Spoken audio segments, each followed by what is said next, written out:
설명도 설명하고 있어.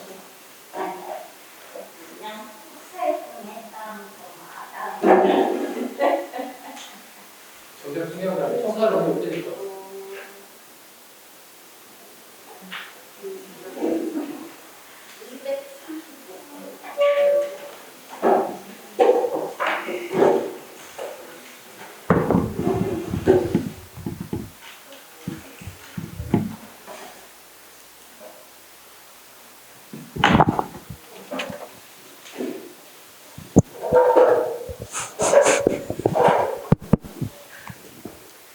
자, 이어서 갈게요. 자, 이제 하이라이트 갑니다. 마지막에 중국 관내 무장 투쟁 보겠습니다. 자, 볼게요. 양세봉은 사망했죠. 잘못된 정보를 나가 출전했다가 일본군에서 사망하게 됐어요.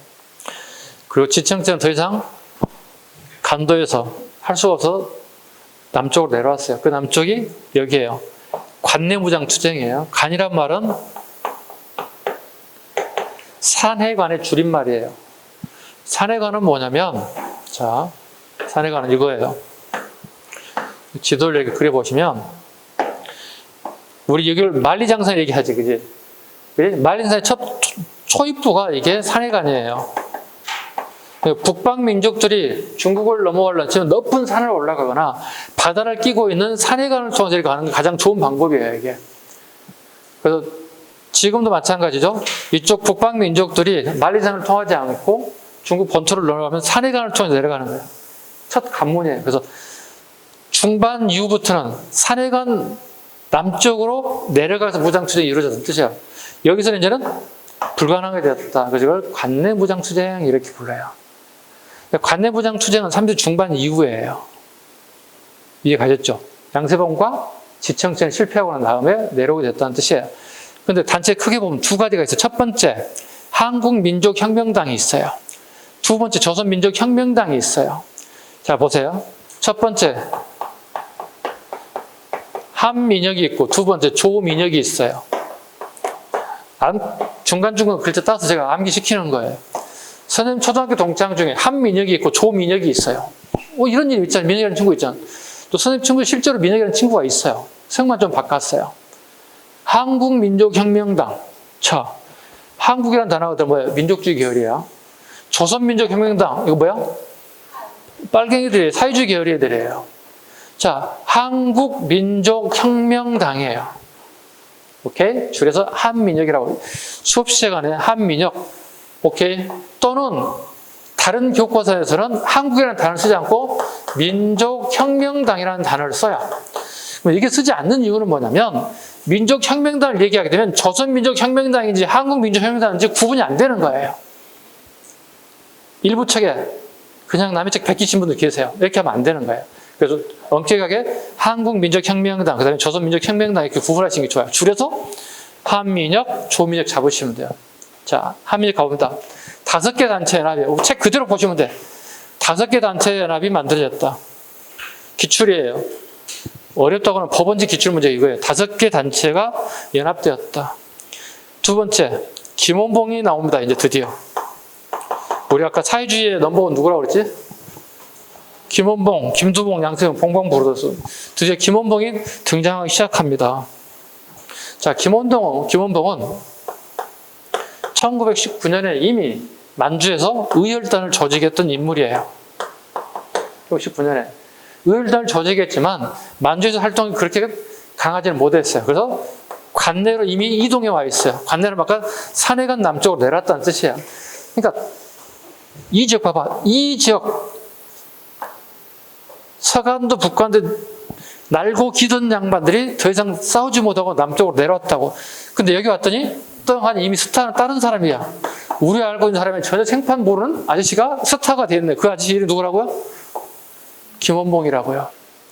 김원봉의 의열단이 중심이 되어서 만든 게 한민혁, 한국민족혁명당이에요. 그 봐요. 그럼 봐요. 사회주의 계열에다가 여기에 민족주의 계열이 합쳐져요. 그래서 이걸 갖다가 유일당 성격이라고 불러요. 오직 유자에 하나의 당이라는 뜻이야. 막 당이 하나, 둘, 셋, 넷, 막 다수의 당이 만들어졌단 말이지. 그래서 유일당 성격이다 이렇게 불러요. 그래서 유일당과 민족주의 계열이 힘을 합치게 되었다. 그 대표적인 인물이 나왔어요. 지청천, 조수왕이에요. 지청천과 조수왕 같은 인물이 여기에 합류하게 돼요. 대신에 김구 선생은 여기에 들어가지 않아요. 꼭 기억하셔야 돼요. 김구 선생은 한민영에 가입하지 않습니다. 대신에 본인이 하나 만들기 위해서 한국항복운동단체연합이라는 게 만들었어요. 좀 길어요. 이건 시험에 나오지 않을 거예요. 선생님만 그냥 좀 잘하는 척 하는 내용 중에 하나가 이거예요. 한국항복운동단체연합이라는 게 하나를 만들었어요. 여러분 몰라도 돼요. 자, 그런데 유일당 성격을 띠고 있는데 문제는 김범과 같이 참가했던 지청천과 조수왕이 탈당을 해요. 이유가 있어요. 봐요. 우리가 코드가 맞지 않은 사람들을 만나서 얘기할 수 있어. 어떤 조직을 하나 만들 수 있어.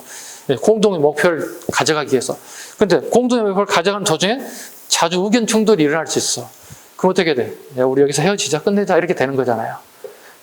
의견 충돌이 일단 기본이야. 그러니까 어떤 조직이나 의견 충돌이 분명히 있을 수밖에 없어.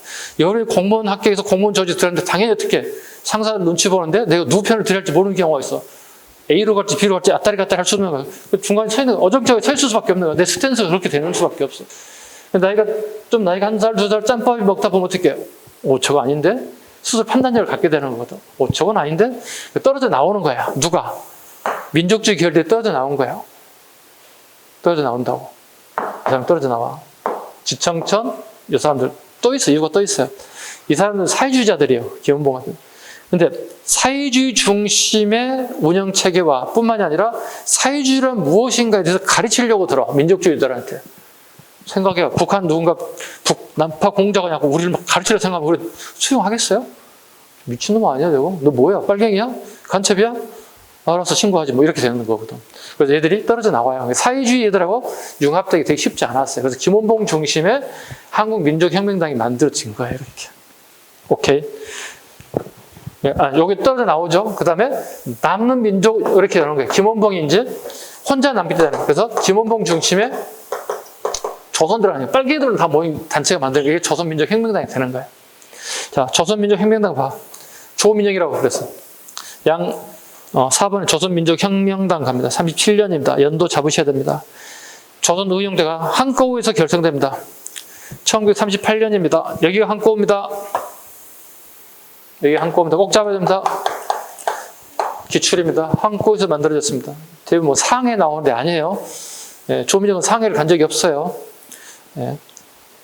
한꺼우에서 1938년 연도도 잡아야 됩니다. 다 기출입니다. 38년에 한꺼우에서 조선의용대가 만들어집니다. 그 유명한 조선의용대입니다. 잘 기억하시기 바랍니다. 김원봉의 조선의용대. 자, 보겠습니다. 공간이 협소하긴 한데 좀 살짝 지도를 이용하고 좀 지우겠습니다. 일본 애들이 중국 반토로 이제 상륙에 하겠죠. 이렇게 내려오겠죠. 그런데 이때 중국은 여기 두 가지로 나뉘어졌습니다. 이렇게. 하북, 하남 이렇게 두 개 나눠졌습니다. 여기는 민족주의 계열 애들이, 여기는 사회주의 계열, 지금 마오쩌둥 애들이, 여기는 장제스. 마오쩌둥의 중심의 사회주의들이 독립운동. 여기는 국민당, 여기는 공산주의 애들, 여기는 사회주의 국민당 애들.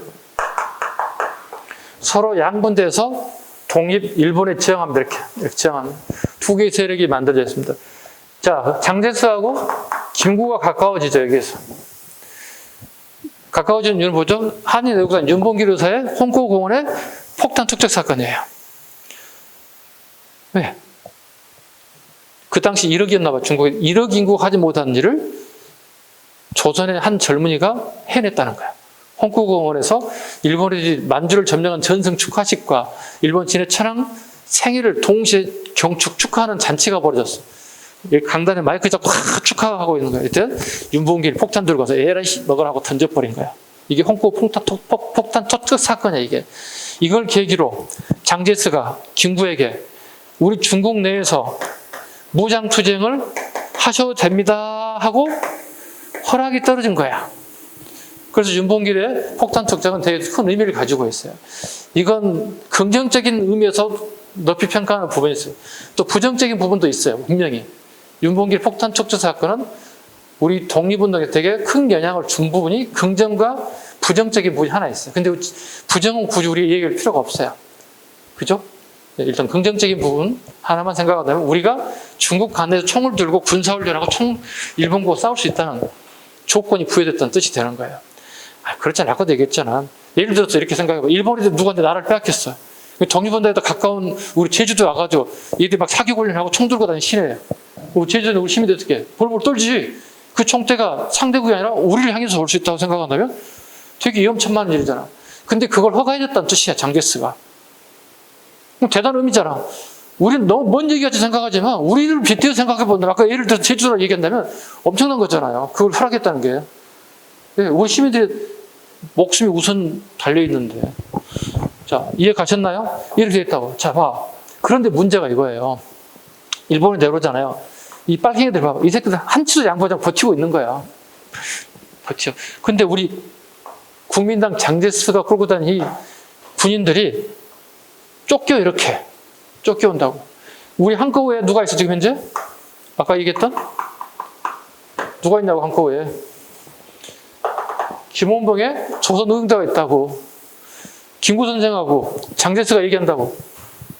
얘들 너무 밀려오니까 후퇴해 얘들아. 김구 선생하고 장제스 후퇴한다고. 이때 김원봉한테 얘기한다고. 김원봉이 여기서 좀 싸워줬으면 좋겠다는 거야. 자기들 이미 좀 피난 가겠다고. 그래서 김원봉 중심의 조선노동자가 여기서 일본군하고 치열한 전투를 펼치고 한치도 물러나지 않아요. 얘들은 그 사이에 이렇게 충칭까지 이동해 버렸어. 충칭까지. 뭐야, 그럼 여기 상하이잖아. 상하이 임정부가 이렇게 갔다가 이렇게 내륙으로 깊이 들어가 버렸다, 그렇게. 충칭은 내륙이야. 그래서 우리 공무원 시험에 임시정부, 상하이 임정부하고 충칭 임정부가 시험에 나오는 거야. 왜? 여기 가장 역사적 사건이 많이 발생할 때. 중간중간 5개 정도 더 있는데 이건 의미가 없어요. 오케이? 자, 도망가 버렸잖아요. 충칭까지 가버렸잖아요. 이때 김홍문 밑에 두 유명한 사람 누구죠? 이 사람이잖아요. 김두봉 얘기합니다. 김두봉은 이 세 사람 중에 가장 똑똑한 사람 중 한 사람이에요. 고등학교 국어 선생님이에요. 제일 배운 사람이야. 그 당시는 인텔리전트야. 쉽게 얘기해서. 인텔리야, 요즘 말로 하면. 이들을 가르쳐서 인재를 양성해 독립을 쟁취하겠다는 목적을 가지고 교편을 잡았어요. 근데 언제 교편을 잡고 언제 독립을 보냐고, 얘들이. 언제까지 하겠냐고. 갈수록 일본의 국내 상황은 안 좋아지는데 우리의 입장은 안 좋아지는데. 그 직접 본인이 참가하겠다고 직접 서울소문 듣고 찾아가. 김원봉을 직접 찾아가. 가서 면접을 보잖아요. 김원봉 선생님 좀 만나고 계십시오. 그래서 김원봉이 실은 여기 앉아 있었어요. 말씀하세요. 무슨 일이십니까? 당신 말고 김원봉 선생을 만나게 해달라고. 얘기하시라고. 제가 김원봉이니까요. 19살이에요. 고3이에요. 어때요? 고3짜리 앞에서 면접 봐요. 나이 훨씬 더 많이 먹은 선생님이 자기 제자뻘 된 애한테. 그래서 얘가 감탄을 났잖아요. 와, 이렇게 똑똑한 사람이 있다니. 그래서 김원봉 밑으로 가서 넘버 2가 돼요. 김두봉이 돼요. 김원봉이 얼마나 똑똑했으면 자기 조카 딸을 갖다가 소개시켜주잖아요. 이게 박차정이에요. 뒤에 여성 독립운동가 나올 거고. 이게 박차정이에요. 박차정을 김원봉이 소개시켜줘요. 김원봉이 이미 결혼한 기혼자예요. 여기 여성분들 계세요. 혹시 여러분 작은 삼촌, 작은 아버지께서 결혼하신 분 소개시켜주면 어떨 것 같아요? 아빠한테 얘기하면 어떨 것 같아요? 아빠가 작은 아버지, 작은 삼촌 어떨 것 같아요? 죽여버리겠지. 너희 이렇게 되겠지. 어디 감히 하나밖에 없는 딸을 갖다가 난리 날 거 아니야. 소개했어요. 그럼 이 두 사람 무슨 관계가 되는 거지? 그럼 가족 관계 형성되는 거죠, 지금 현재. 그죠? 독립운동가의 넘버 1, 2이기도 하고 가족 관계이기도 해요. 네. 그래서 김원봉, 김두봉, 박찬현 다 독립운동하신 분들이에요. 자, 봐. 다시 보자고. 김두봉이 김원봉 얘기합니다. 대장. 저기 봐봐. 빨갱이들 봐봐. 마오쩌둥 애들 봐봐. 중국 애들 일본에 그냥 끄떡하고 지키고 있다는 거야. 근데 우리 뭐냐고 지금 장지에서 진구 다 가버렸지 않냐? 충청까지 가버렸지 않느냐? 우리 뭐냐고. 그래서 반 쪼개가지고 우리 조선 의용대 반 쪼개 주세요. 우리 여기 색깔 같은 애들 가겠습니다. 그래서 이렇게 가게 됩니다. 봐요. 조선 의용대 누가 끌고 가죠 지금 현재? 넘버 원인 투인 김두봉이 어디로 가는 거야? 하북지대로 간다고. 그래서 여기서 전투하게 돼. 얘들 부대 이름을 바꿔줘야 할 거지. 똑같은 조선대랑 같이. 조선의용대 하북지대라 불러. 오케이? 잘 기억하셔야 됩니다. 또는 하북지대 조선의용대랑 상관없어요. 조선의용대 하북지대가 여기 가서 싸워요. 그리고 엄청난 성과를 이루어요. 즉 중국 공산당 애들과 하북지대 조선의용대가 힘을 합쳐서 일본군을 격퇴해요. 자, 책 봐보세요. 238쪽 봐보세요. 기억, 니은, 디귿본 보세요. 중국 팔로군이라고 비춰고요. 중국 공산당을 팔로군이라고 불렀어요. 팔로군과 연합작전 호가장 전투 비춰봤습니다. 호가장 전투 너무 시험에 잘 나온 전투입니다. 호가장 전투와 반소탕전에서 일본군을 격파하게 됩니다. 그 다음에 김구 선생이 충칭 이동하는 거예요. 김구 얘기하는 겁니다. 김구가 충칭으로 이동했죠. 자, 이때쯤 봐봐. 김두봉이, 잘 봐요. 여기 보세요. 김두봉이 김원봉에게 대장한테 편지합니다. 인편으로 사람 보냅니다. 대장, 올라오세요. 색깔 같은 애들 되게 편하고 좋습니다. 올라오세요. 여기 자리 잡아놨어요. 시켜서 내가 서울에 자리 잡았어요. 올라오세요. 이런 식이 되는 거예요. 형님 오세요. 꼬려.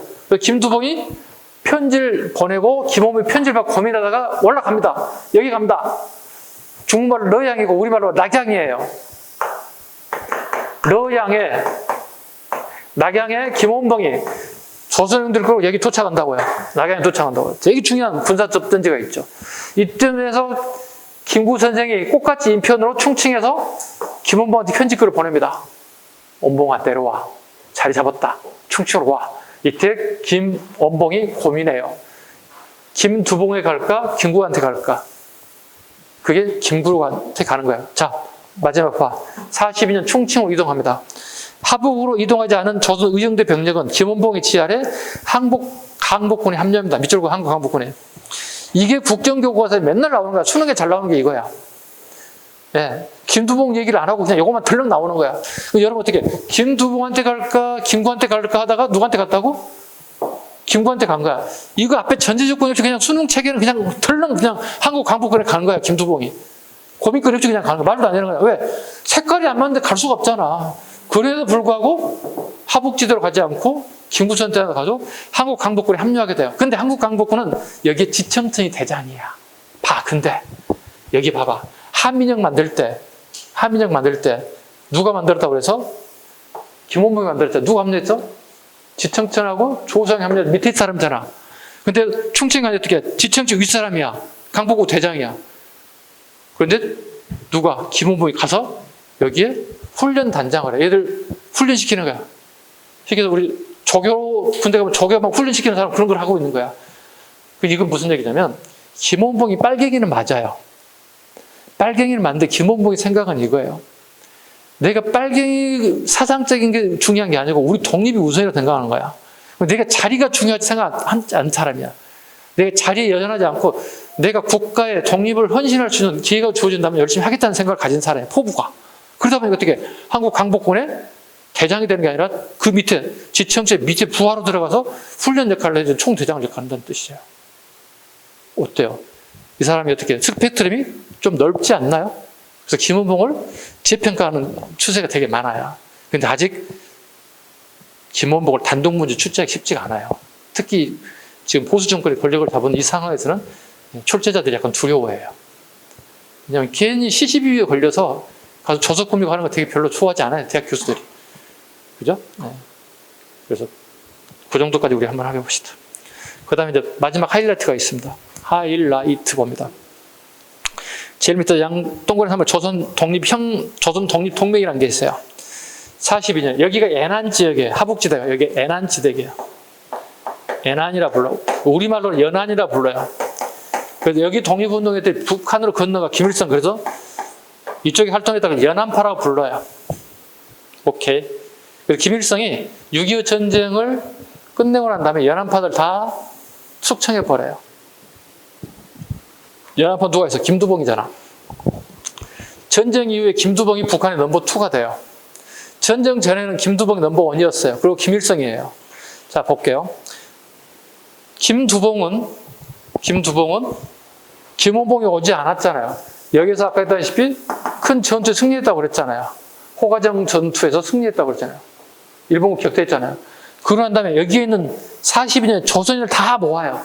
그러니까 중국의 팔로군이라고 그래요. 공산당 애들. 팔로군에 있는 애들 조선인들. 그 다음에 자기가 끌고 다니는 하북지대 조선인들. 그 다음에 군대를 가고 싶어하는 민간인들 다 탈탈탈탈 모아서 만든 게 조선 독립동맹이에요. 우리 조선의 독립을 해서 우리 다 힘을 모아봅시다. 동맹을 모아봅시다. 그리고 새로운 부대를 만들게 돼요. 이게 조선의용군이에요. 함정파기 딱 좋아요. 조선의용대와 조선의용군이 완전히 달라지는 거예요. 이해 가셨나요?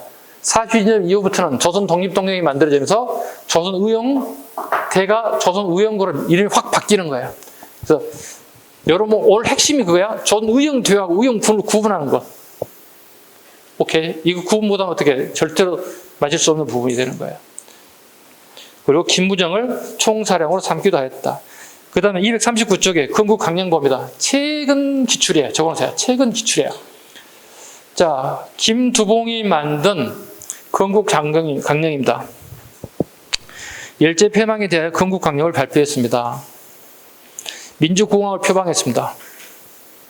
특이하지 않나요? 사회주의 계열인데 민주공화국을 표방한다는 얘기. 지금 우리 하고 있는 게 민주공화국이잖아요. 보통선거에 의한 민주선거. 보통선거란 뭐예요? 우리가 하고 있는 선거예요. 1인 1표제를 얘기하는 거예요. 남녀평등 확립. 그 당시 남녀평등이 되지 않았거든요. 토지 분배와 대기업의 국영화. 토지 분배는 우리 이승만 정부의 토지개혁과 농지개혁과 비슷한 얘기가 되는 거고, 대기업의 국영화는 사회주의를 가겠다는 뜻이에요. 이 사람은 되게 모순이에요. 민주주의와 사회주의가 막 짬뽕되는 거야. 지금 우리 21세기 공부하는 우리 입장에서 보면 이거 뭐야 이거. 막 갖다 붙여놓은 거야. 그 다음에 의무개혁 시행 등. 이제 우리 의무교육 다 하고 있잖아요. 초중고 같은 경우. 원래 의무교육은 사회주의들이 하는 거예요. 네. 이렇게 정리할 수 있습니다. 그 다음에 제일 하단부에 신채호 선생의 조선혁명선언 별표 5개. 신채호 선생의 조선혁명선언. 무정부주의와 무장수정을 토대로 신채호가 작성했다. 이건 뭐냐면 우리 김원봉 선생님 약간 얘기했잖아요. 김원봉이 1919년에 만든 게 의열단이라고 했습니다. 의열단은 이겁니다. 일본이 있으면 일본을 죽여버리겠다는 거야. 일본이 건물 좀 일본 건물 폭파시켜버리겠다는 이게 의열단들이 하는 일들이에요. 참고로 신채호 선생과 김원봉은 되게 가까운 사이예요. 아주 가까운 사이예요. 그러니까 이념상 맞는 사람들이에요. 그러니까 이데올로기가 비슷한 사람들이라고 보시면 돼요. 그러니까 또 그 다음에 무장투쟁론이에요. 공동의 생각이 무장투쟁론이에요. 우리가 일본보다 뛰어난 게 별로 없다는 거예요. 지식이 더 많아, 배운 게 더 많아, 아무것도 없다는 거예요. 우리는 일본 새끼들 보면 죽여버리자는 거예요. 일본 건물을 폭파시키자는 거예요. 그런데 이 의열단들이 갑자기 시름시름해요. 왜냐하면 누구 하나 의열단을 알아주지 않아요. 내가 엄청난 일을 했음에도 불구하고 잘했어 진짜 훌륭한 일을 막 어깨 톡톡 해주고 이게 없어. 그러니까 얘들이 그냥 시름시름하는 거야. 에이씨 뭐야 내가 뭘 이걸 해야 되는 거야. 시름시름하는 거야. 그래서 김원봉이 신채호 선생한테 명문의 글 하나 써주십시오. 그 써준 게 뭐야? 조선혁명선언. 그 23년 1월에 연도 다 외워야 된다. 글 제목 조선혁명선언. 누구에게 주기 위한 글이라고? 의열단 단원들에게 주기 위한 글이에요.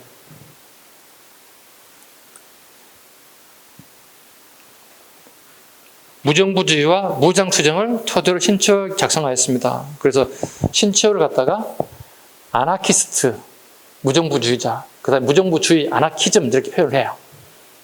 오케이? 그러니까 이거야. 이럴 바에는 차라리 정부가 없는 게 낫겠다. 이 정부가 정부냐 이렇게 비판하는 거예요. 쉽게 해서. 그러니까 엄밀히 따지면 신채호 선생은 민족주의자가 맞습니다. 근데 지가 본인이 봐왔던 그 정부는 되게 무능력하게 보인 거예요. 신채호 입장에 본다면 되게 뛰어난 지식인이잖아요. 그러니까 한말의 최고의 지식은 신채호가 맞습니다. 신채호가 보는 지식인 입장에 봤을 때는 우리 정부 되게 무능력하다는 거야. 차라리 이럴 바면 정부가 없는 게 낫지 않나? 그래서 아나키즘으로 가는 거예요. 자, 내용 봅니다. 제일 밑에 파란색으로 한 거 보겠습니다. 민중은 우리 혁명에 대해 번영이다. 폭력은 우리 혁명의 유일한 무기다. 우리는 민중 속에 가서 민중과 손을 잡고 끊임없는 폭력, 암살, 파괴, 폭동으로서 강도 이룬 통치를 타도하고 우리 생활의 불합리한 일체 제도를 개조하며 인류로서 인류를 압박하지 못하며 사회로서 사회를 수탈하지 못한 이상적 조전을 건설할지어다. 이걸 일단 다운돼 주는 겁니다. 여러분 혹시 영화 암살 보신 분? 한 사람밖에 없어? 진짜 영화 안 보는구나. 앞으로 그 암살이라는 영화 혹시 TV에서 그냥 무료로 하면 한번 보세요. 뭐 명절 특선하고 한번 좀 보세요. 아니면 뭐 넷플릭스라든 들어가서 볼 수 있어요. 이거예요. 암살 명령을 받고 암살을 가게 되는 거야. 암살단 애들은. 의열단 애들이. 근데 A라는 사람이 이렇게 사살 명령을 내려서 가게 되잖아요. 또 폭파 명령 내리잖아요. 그럼 본인이 전부 총 책임지고 가는 거예요. 근데 이런 게 있어요. 가기 전날 이 사람은 나의 생애 마지막이야. 돌아온다는 보장이 없는 거야. 그래서 내일 아침에 출동한 다음에 오늘 저녁에 이 생에서 할 수 있는 최고 베스트를 다 하고 가는 거야. 그러다 보니 의열단 단원들 사진이 다 남아있어요. 다른 독립운동 단체들 사진이 거의 없어요. 사진이 있다 손쳐도 이놈이 A인지 B인지 C인지 구분도 못해요. 의열단 왜 사진을 다 찍는데 볼게요. 오늘 내 인생의 마지막 저녁이야. 새벽에 출동해야 돼. 그럼 오늘 가장 맛있는 음식, 오늘 가장 맛있는 술, 오케이? 그럼 내가 오늘 가장 멋있는 옷, 양복이야. 그래서 그 당시 전부 다 양복 입고 중전을 못 쓰고 되게 그 당시 최고 패셔니스트들이 입는 옷들, 지팡이, 백구두 이렇게 신고 사진을 찍어요. 왜? 나의 인생의 마지막 컷이야 이게. 그래서 일단 다 이게 남아있어. 사진들이 다 남아있어. 이게 일단 단원들이에요. 멋지지 않나요? 혹시 암살 보면 막 사진 찍는 게 막 처음에 막 나온다. 웃으세요. 이렇게, 뻥긋하세요. 이럴 때, 의일단 단원들이 마지막 사진 찍는 그게 되게 명작이에요. 명장면이에요. 상선생님이 봤을 때는 이 내용을 보고 그 암살이라는 영화를 보게 되면, 선생님 말은 저거구나. 의일단 마지막 장식이 저거구나. 제일 맛있는 음식, 제일 맛있는 술, 제일 폼나는 양복, 패션, 슈트를 처음 입자 마지막 입어보는 거예요. 그리고 아침에 출동하는 거예요. 이게 암살이에요. 그런데 건물을 폭파하고 사람을 죽이고 돌아왔는데 누구 하나? 수고해서 살아준 사람이 아무도 없는 거야. 그럼 와가지고 어떻게 의기소침해진 사람이야. 야 진짜 고생했어. 야 진짜 너 고생했어. 막 이렇게 두들겨주고 야 한잔 하자. 막 축하해줘. 이렇게 해줘야 되잖아. 근데 당연하지 뭐. 명령을 받아서 가서 해야지. 무슨 축하받을 일, 뭐 이런 식이야. 그러니까 사람이 시무룩해지는 거야. 아이씨, 뭐야. 그렇잖아. 우리 집에서도 어떻게 막 생일 할 만하고 막 축하하고 콩국수 내주고 막 케이크 자르고 막 난리인데 엄청난 일을 하고 있음에도 불구하고 아무도 알아주지 않는 거야. 그러니까 이 사람들에게 선생님 명문이 글 하나 써주세요. 그래서 김원봉이 주문해서 쓴 게 조선혁명 선언이에요. 이렇게까지 하겠습니다. 넘겨갑니다. 자, 한국 강복군 합류 보겠습니다. 충칭의 정부를 만들었다면 당연히 정부를 지킬 군이 만들어져야 한다고.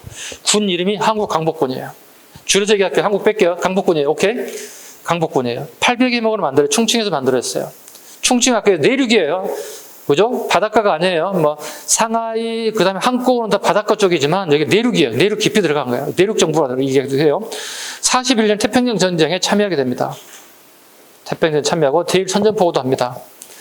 42년 김원봉이 조선영대 한국강물 합류 별표 갑니다.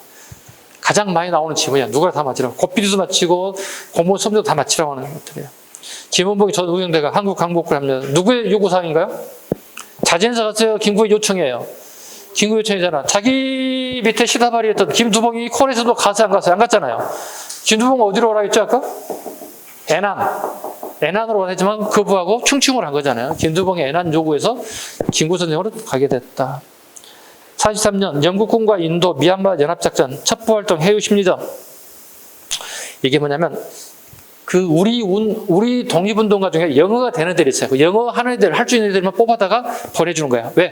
통역이 필요 없는 사람이 들어가야 되는 거니까. 주로 첩보, 해유, 심리는 이거예요.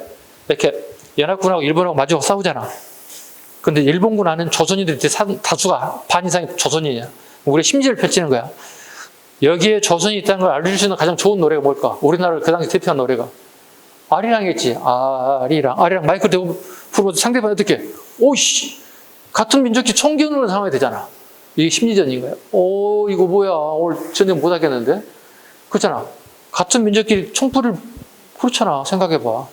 이게 심리전 펼치는 작전. 그다음 또 있어요. 포로를 잡아왔어. 일본말 못해. 어떻게? 우리 일본말이 기본적으로 되잖아. 왜? 학교에서 일본어를 가르치니까 한국말 쓰지 못하게 만드니까 일본 통역을 할 수 있게 만들어주는 거예요. 일본을 잡아다가 우리가 당한 거, 이 녀석이 불어, 이 새끼야, 뭐 불려. 이빨 그냥 뺀줄을 집어서 막 집어 뽑는다든가 고문해서 일본들이 똑같이 복수해줘야 되는 거예요.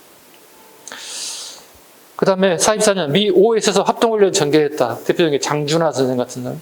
OS에서 온라인 CIA 전신이에요. 미국의 CIA 전신이에요. 고공 낙하훈련으로 되게 특수훈련을 받기 시작했다. 1945년 9월 국내 진공계획 요 별표 갑니다. 우리가 45년 8월 15일 날 해방이 되잖아요. 우리가 잘 싸워서가 아니라 원자폭탄이 나가사키 히로시마에 두 방이 떨어지잖아요. 자동으로 우리가 해방이 됐어요. 해방이 됐죠.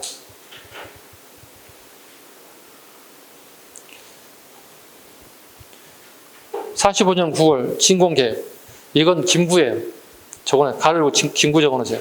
정진구이 김구예요. 김구가 가장 아쉬운 부분이 뭐냐면 모장투쟁이 가장 자기 업적이 별로 없어요. 임시정부 끌고 다니다 보니까. 그래서 이제 본인이 직접 군사를 끌고 서울로 오겠다는 거 만든 게 정진군이었어요. 이게 9월이에요. 그런데 9월 앞에 적어서요. 8월 15일 날 우리 해방을 받게 됐어요. 그럼 계획이 진행될 수가 없잖아요. 9월 달에 가기는 이미 한 달 전에 해방이 돼버린 거죠. 갈 수가 없게 돼요. 정진군은 결국은 만들어놨지만 실천을 못하게 돼요. 김구 선생의 가장 아픈 약속이에요. 그 다음에 제일 밑으로 가보겠습니다. 그 대한민국 임종구 대일선전 성명서는 재작년 기출이에요. 기출 사료예요. 그 다음에 미음 조선의용군 해방 후 사항 보겠습니다. 조선의용군 봐보겠습니다. 해방 후 국내 국공내전에 참여했다. 국공내전이란 봐봐. 중국도 마찬가지. 나가사키 히로시마에 원폭 두 발이 떨어지면서 중국도 갑자기 해방이 된 거야. 우리도 해방이 됐고. 근데 중국은 문제가, 우리도 똑같은 문제가 있지만 공산주의자들과 민족주의 결이 치열한 전투가 벌어져요. 이걸 일명 국공내전이라 불러요. 국민당하고 공산당이 줄임말이 적어놓으세요. 국공내전, 국민당하고 공산당 얘기하는 거예요. 장제스가 끌고 다니는 국민당, 마오쩌둥이 끌고 다니는 공산당, 얘들이 내전에 휩쓸리게 됩니다. 이때 우리 조선의용군, 조선의용군 누구죠? 여기 김두봉이 만드는 거죠. 연안에서 42년 조선 독립동맹을 만들어서 얘들이 공산당이 마오쩌둥과 손을 잡고 내전에 참여해서 승전을 이끌어줘요. 이 김두봉이 끌고 다니는 부대가 10만 명이에요. 어마어마한 인원이니까 10만 명이면 생각해 보세요. 장제스는 패전해서 오늘날에 대만으로 도망가요. 그리고 오늘날에 대만과 중국이 서로 아웅다웅하는 이유가 이거예요. 국공내전 실패한 장제스가 10만의 군대를 끌고 50만이 되죠. 50만의 패전병을 끌고 대만으로 넘어가게 돼요. 그러면 대만과 중국은 우리와 북의 똑같은 이데올로기 싸움이에요. 북은 봐봐, 사회주의계예요. 우리는 다 민족주의들. 중국은 어떻게 사회주의들이고 대만은 전부 다 민족주의계예요. 그러니까 원칙적으로 이데올로기 맞지 않기 때문에 합쳐지지가 않는 거야. 근데 중국 어떻게 하나의 중국 얘기하면서 계속 지금 대만의 도발적인 행위를 계속 취하고 있잖아. 이때 미국이 어떻게 그건 아니지 아저씨들 이해가겠다고. 왜냐하면 대만은 미국이 지켜줘야 할 나라가 되는 거예요. 왜? 대만마저 중국인들이 먹게 되면 어떻게 돼요? 그 영향을 완전 중국 패권주의가 돼버리는 거. 그 다음은 누가 될지 모른다는 거예요. 그 다음 어떻게? 대한민국이 될 수도 있고 일본이 될 수도 있겠죠. 미국은 어떻게? 동아시아에서 중국이 패권을 갖다 더 이상 방치할 수 없다는 생각을 가지고 있겠죠. 그러다 보니까 대만과 우리나라에 되게 신경을 많이 쓸 수밖에 없어요. 1949년 중국의 공산화가 이루어졌어요. 그래서 이렇게 있어요. 마오쩌둥의 그 회고록에 보면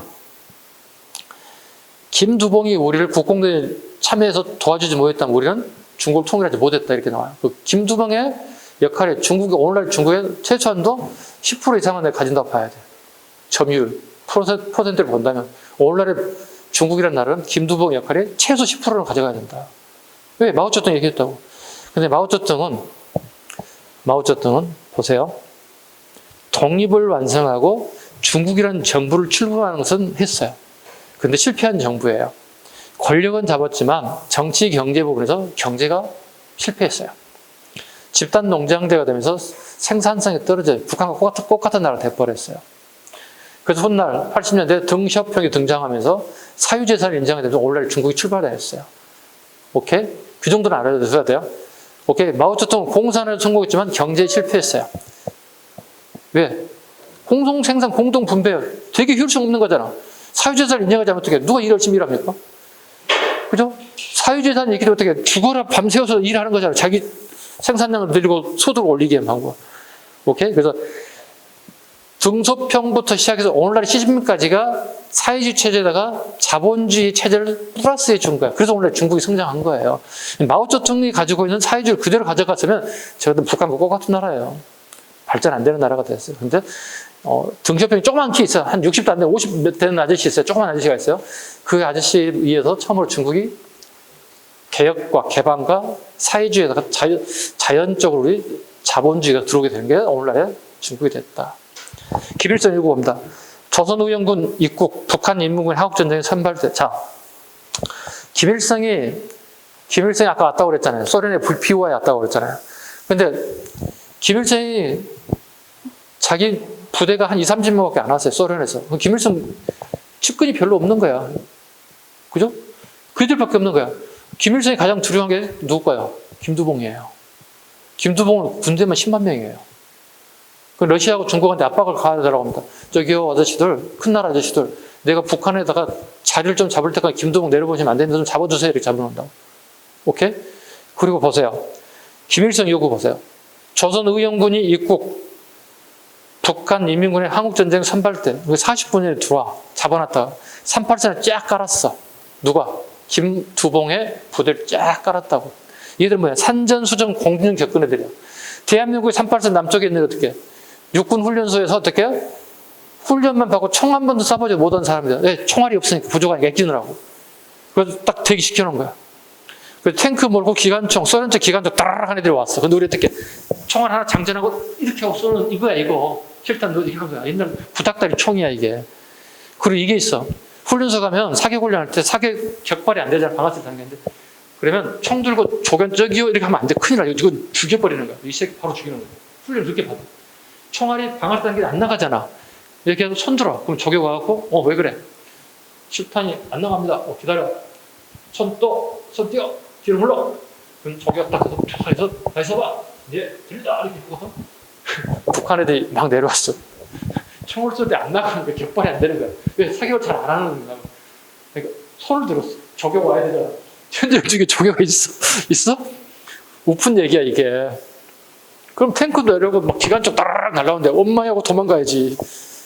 그래서 어떻게 경기도 파주, 경기도 고양, 그 다음에 구파발 건무소 지나서 강화문까지 2시간 만에 와버렸어. 강화문에서 끝난 거잖아. 청와대 강화문 앞에 있는데. 끝났잖아.